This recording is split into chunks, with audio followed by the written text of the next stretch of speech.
Posters लावले याचा आढावा घेतला रजत वशिष्ठ।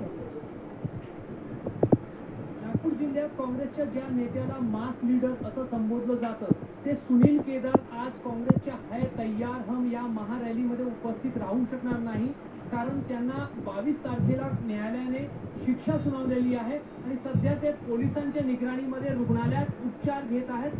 न्यायालयाने सुद्धा त्यांना अद्यापर्यंत जामीन दिलेला नाही। मात्र सुनील केदार यांना उद्देशून मोठ्या प्रमाणावर पोस्टर्स जे आहेत त्यांच्या कार्यकर्त्यांनी लावल्याचे आपल्याला पाहायला मिळत आहे। नागपुरात ज्या भारत जोडो मैदानावर काँग्रेसची आज महारॅली होत आहे त्याच्या जवळच उमरेड रोडवर अशा पद्धतीने काँग्रेसच्या नेत्या अवंतिका लेकुरवाडे यांनी पोस्टर लावलेला आहे। सरफरोशी की तमन्ना अब हमारे दिल में है, देखना है जोर कितना बाजूए कातिल में।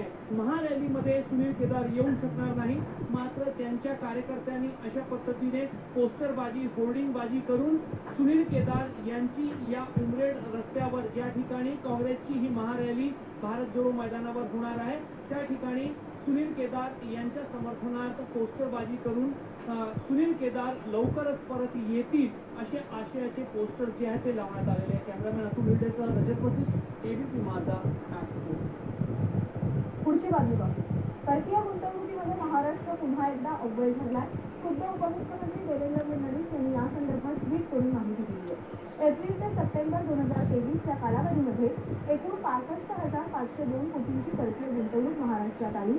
ही गुंतवणूक कर्नाटक, दिल्ली आणि गुजरात या 3 राज्यातील एकत्रित गुंतवणुकी इतकी आहे असं फडणवीसांनी म्हटलं।